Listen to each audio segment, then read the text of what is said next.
Meanwhile, all options are on the table, according to the Prime Minister, to make sure Canadians stay home and keep their distance from others amid this pandemic. He's now warning of enforcement measures like fines or random inspections. Have a listen to what he said a bit earlier today. Every step of the way, if we see that measures aren't being taken up properly, that aren't being followed, we will look at different measures that could be necessary to enforce these rules. We'd rather not, and we know that millions of Canadians are doing their part, but those who are not doing their part are putting at risk everyone else, including the eventual recovery of our economy and the well-being of millions of Canadians. Drilling down into some of the actions various provinces are taking, Nova Scotia is restricting traffic coming into that province at all entry points. Anyone entering is being stopped, questioned, and told to self-isolate for 14 days. Nova Scotia's premier is about to join other premiers and territorial leaders on a conference call with the Prime Minister. Are they considering a shutdown of provincial borders? Stephen McNeil is the Premier of Nova Scotia. He joins us now from Halifax. Hi, Premier McNeil. Thanks for making time for us. Thanks for having me. Premier, can I ask you what your message, your central message to the Prime Minister on this call, which is about 12 minutes away, what is that message? Well, we need to continue to drive home to Canadians, as we've been doing here in Nova Scotia, that self-isolation is the key for us to be able to slow down the spread of this virus.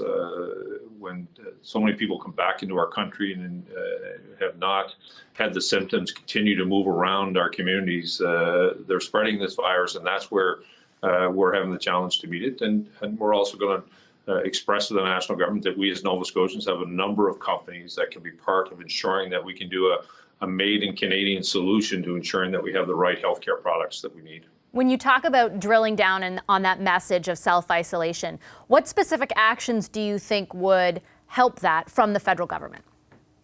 Well, I think it should be mandatory, no matter whether you're traveling within inside of our country or outside. The national government made a statement a week ago that if you're closing our border, we need to now tell Canadians that if you're traveling from one province to the other, you need to self-isolate. It doesn't matter. You cannot continue to move freely from one province to the other, in my view, without having self-isolation. Is the simplest thing we can do to help prevent this spread. And it's not too much to ask Nova Scotians or fellow Canadians to spend 14 days at home, monitor their symptoms, so that we can ensure that we protect the health of all Canadians. And do you think that edict should come from the federal government? I note in your case, for example, for our viewers outside of Nova Scotia right now, you basically did that over the weekend. You said if anyone's coming into Nova Scotia from even another province, you have to self-isolate. Not every province has gone that far yet. Do you want that edict to come from the feds?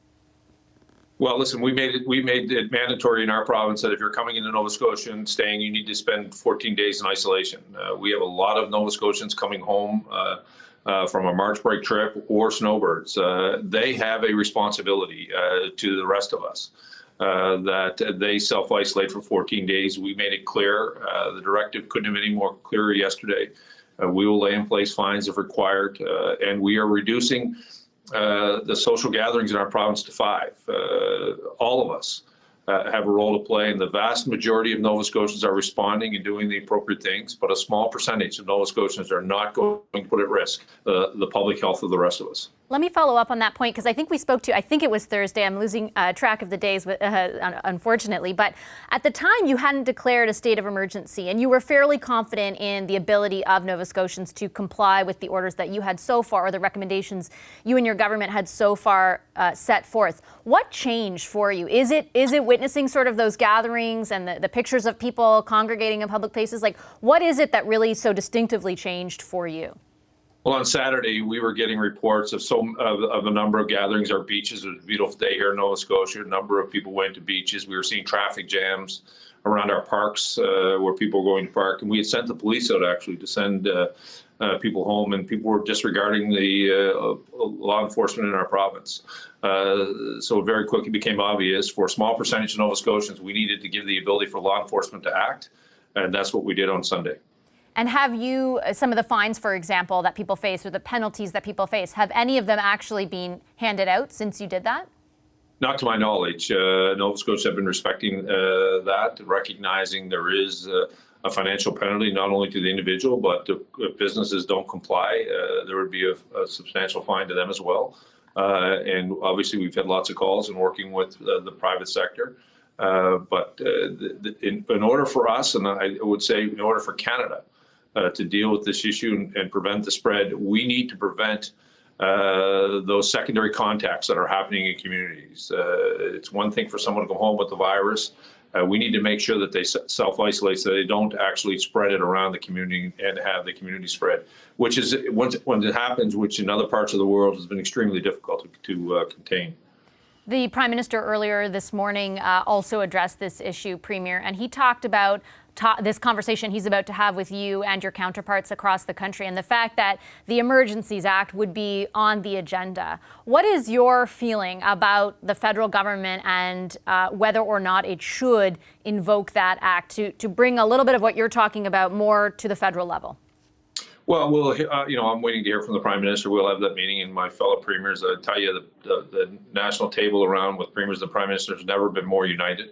Regardless of political stripe, we recognize that none of us believed we'd be in this position, and recognize we all have to be united for Canada and our respective provinces. And I'm confident the Prime Minister will do what he believes will be in the best interest of the Canadian public health.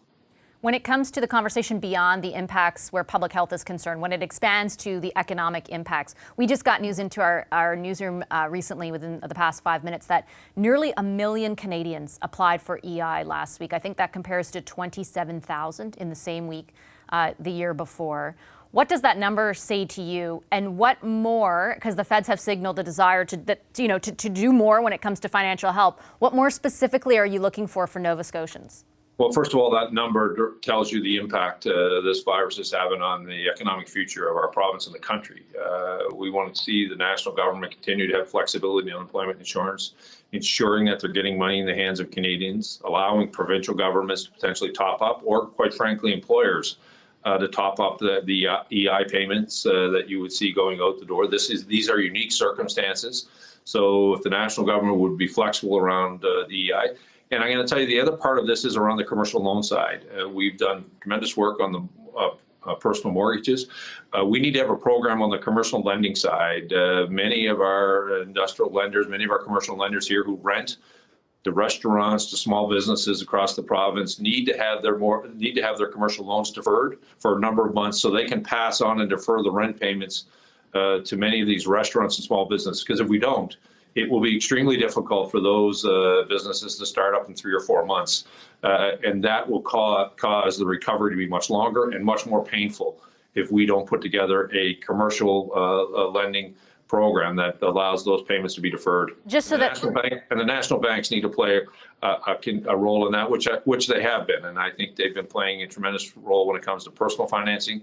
But we need to make sure we protect that commercial side so that we can come out of this thing in a much stronger position. Can I just quickly follow up on that, Premier, before I let you go? Do you mean beyond, for example, what the Prime Minister announced, $10 billion of additional credit, and then the central bank announced sort of a change in rules that increased the liquidity for banks? Are you looking for more than that, especially where commercial lending is concerned? So what I'm looking for is what you would see, first of all, in individual mortgages where we allow them to defer their monthly payments. We're looking at, on the commercial side, how do we allow those commercial lenders or loans to be deferred for a number of months on the condition, of course, that they pass that on to the people that are renting from them, like small business owners, restaurants, small shops. I got to tell you, many of these are small margin businesses that can't withstand having to pay 3 months rent with no revenue. So we need to be able to keep the commercial developer in whole as we defer, and they need to pass that on, because in order for our economy to come out of this, we need very quickly for those restaurants to reopen, the small business shops to start up, rehiring and going forward. If they're no longer in existence, this recovery will be much longer and way more painful for small businesses across the country, which clearly is the backbone of the economic future of Canada. Okay, I'll leave it there, Premier McNeil. By my clock, it looks like that conversation with the Prime Minister takes place in 3 minutes. So thanks very much for sharing some of your time this evening with us. Thank you very much. That's Stephen McNeil, Premier of Nova Scotia.